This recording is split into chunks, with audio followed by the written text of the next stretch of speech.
Today, we're covering the most legendary warriors and their final battles. Number 7. Pyr Gorlov's Donia, the giant who turned ships into tombs. What I'm about to tell you isn't a fairy tale about a warrior with a magic sword. This is a story of a 7-foot-tall monster, a monster who turned the North Sea into his personal killing field. And that sword? Historians laughed it off as a myth until they found it. They called him Groot Pyr, but his enemies knew him as the Cross of the Dutchman. That name will make your skin crawl once you learn how he earned it. Pyr had this special way of decorating ships. He'd crucify captured sailors to their own masts, then turn the vessels into floating warnings. The thing is, Pyr wasn't born a nightmare. He was just a farmer, living a peaceful life until Saxon soldiers made one fatal mistake. They burned his village and murdered his wife. What rose from those ashes, even his allies would tell you it wasn't human anymore. His final battle was pure horror. Picture a giant leaping between ships with a sword so massive, modern strongmen can barely lift it, literally cutting armored men in half. Survivors talked about watching him grab fully armed soldiers by their heads and snapping their necks like they were twigs. And if you thought surrender would save you, that's when Pyr's twisted sense of humor came out. He'd make captured sailors repeat a Frisian tongue twister. One wrong word? Well, let's just say the North Sea got a little more crowded. But here's the detail that keeps historians up at night. When they finally found that legendary sword centuries later, the bloodstains wouldn't wash off. Some say they're still there today. A permanent reminder of the farmer who became death itself. For such a savage warrior, Pyr died peacefully in his bed in 1520 after he retired from battle in 1519. Number 6. Galvarino, the Mapuche warrior who replaced his hands with swords. Sometimes, your worst nightmare isn't what's hiding under your bed. It's what happens when you try to make an example out of the wrong person. When Spanish conquistadors cut off Galvarino's hands, they thought they were sending a message. Instead, they created something that would haunt their dreams for generations. Because Galvarino, he didn't just survive. He changed into something out of your darkest fears. A warrior with razor-sharp blades strapped to his forearms. He became more deadly without hands than he ever was with them. Spanish chronicles describe him like some kind of demon-possessed blender, spinning through their battle formations. Those arm blades cutting through armor like it was paper. But at the Battle of Miao Rapue in 1557, that's when this story goes from disturbing to shocking. Think of being a Spanish soldier, watching this man catch your sword between his arm blades, shatter it, and then use the broken pieces to kill you. Want to know his signature move? He'd trap enemies' necks between those blades and, well, let's just say it wasn't quick. When they finally captured him, Galvarino didn't break. He laughed. He promised them every Mapuche warrior would become like him. They killed him for that. But here's the thing. His prophecy came true. The Mapuche stayed unconquered for 300 years. Number 5. Mad Jack Churchill, the last medieval warrior. Imagine showing up to World War II, the most technologically advanced war in history, carrying a sword and a bow like some medieval knight. Well, meet Mad Jack Churchill, the warrior who looked at tanks and machine guns in a battle and said, "Nah, I'll stick with the classics." His motto was, any officer who goes into battle without his sword is improperly dressed. And let me tell you, he wasn't joking. While other soldiers were checking their ammunition, Mad Jack was sharpening his broadsword. Here's where this story gets absolutely insane. During the Burma campaign, Mad Jack did something that sounds like it's out of a dark fantasy novel. He scored what would become history's last confirmed longbow kill in a war. While Hitler's army had tanks and bombs, they lost a soldier to a weapon from the 1300s. When the Nazis captured this blood-covered maniac, they were convinced he had to be related to Winston Churchill. I mean, who else would be crazy enough to fight World War II with a sword? They threw him in Sachsenhausen concentration camp, where he saw things that would break most men. But Mad Jack, he escaped.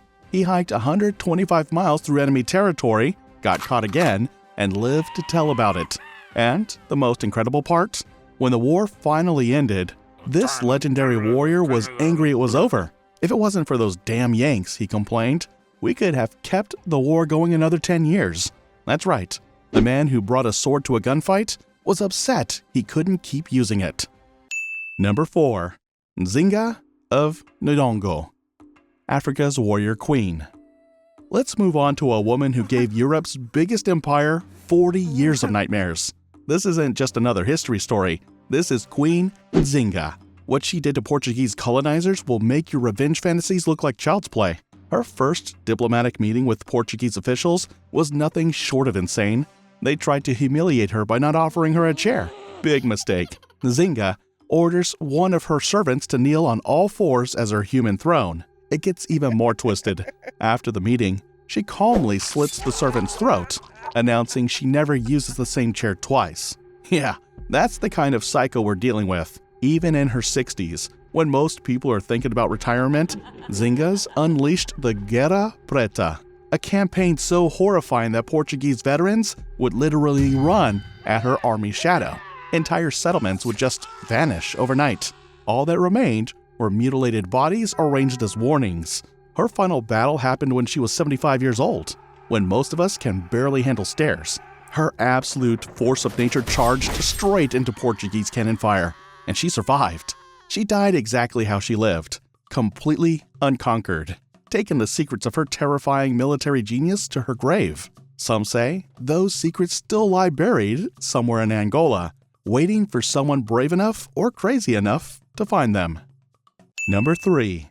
Rani Abaka Chauta, the queen who turned pirates into prey. They called her the Pirate Queen Slayer, but that nice little title hides something way more disturbing. See, when Portuguese raiders thought they'd found an easy target along India's coast, well, let's just say they learned the hard way. Some queens don't just defend their kingdom, they turn invaders into cautionary tales. Rani didn't just fight back. She gave the Portuguese a taste of their own medicine. Imagine, you're a Portuguese captain sailing into her harbor, and there, on the beach, you see your fellow raiders nailed to crosses. But they weren't dead. They were still breathing while their own ships burned like floating tombs in the water. But it's her final battle that shows us just how terrifyingly brilliant she really was. When Portuguese forces landed at Ulal, they thought they had her cornered. They had no idea they were walking into her most nightmarish trap yet. Warriors burst from beneath the waves, using hollow reeds to breathe like combat divers, dragging screaming soldiers into the depths. And there, watching it all unfold, was Rani herself, on horseback, laughing as she cut down anyone lucky enough to escape the water. The few who survived, they spoke of her like some kind of demon queen, a story they'd tell until their dying day. Number 2. Zhang Xicheng, the salt merchant's bloody rise and fall. A merchant turned rebel, that's what the history books will tell you. But let me show you just how badly they're sugarcoating this story. Because Zhang Xicheng, he didn't just go from selling salt to leading rebels. His stories became something far more shocking. Imagine, you're looking at a simple salt merchant, the kind of guy you'd pass on the street without a second glance. But Zhang, he discovered he had a talent for something that would make modern psychiatric experts lose sleep. And when I tell you what he did with that salt, let's just say it's one of the most disturbing things I've ever researched. Imagine receiving a basket of salt only to realize it's mixed with the ground bones of your executed family members. That's the kind of person we're dealing with. But his most shocking horror? That came during the siege of Suzhou. As Yuan forces closed in, Zhang transformed his palace into a night terror. Every well in the city poisoned, not just with salt, but with corpse powder. His message was clear: even if you defeat me, you're already dead.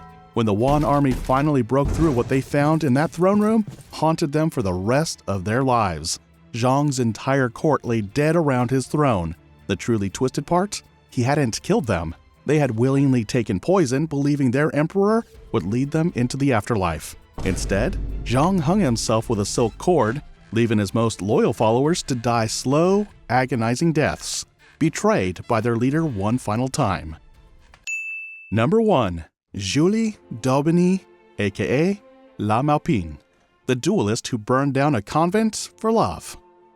Forget everything you know about historical figures, because La Maupin, she makes modern-day rock stars look like choir boys. We're talking about an opera singer who could kill you in a duel while wearing a ball gown, and then perform a perfect aria over your cooling body. This story gets absolutely insane. One night, 3 noblemen made a fatal mistake of insulting her. She challenged all 3 to duels, killed them all, and then showed up to sing at the Paris Opera the next day, still wearing their blood on her dress. And if you think that's shocking, wait until you hear about the convent incident. When her girlfriend got locked away by her family, La Maupin didn't just plan a rescue. She went full gothic horror. She stole a dead nun's body, put it in her lover's bed, set the whole place on fire, and rode off into the night. But this, her most legendary duel, was also her last. At a royal ball, some creep decided to grope her. La Maupin knocked him out cold with one punch and dragged him into the gardens. Her explanation was he needed a lesson in manners. King Louis XIV found this so hilarious, he made her the only person in French history pardoned for killing in duels. Then, at just 33 years old, she vanished. No death record, no grave, just gone, leaving behind a trail of broken hearts, broken bodies, and probably a few still burning buildings. You know how people say monsters aren't real? Well, sometimes the scariest monsters aren't the ones in stories. They're the ones history created, the ones who wore human faces and carried very real weapons.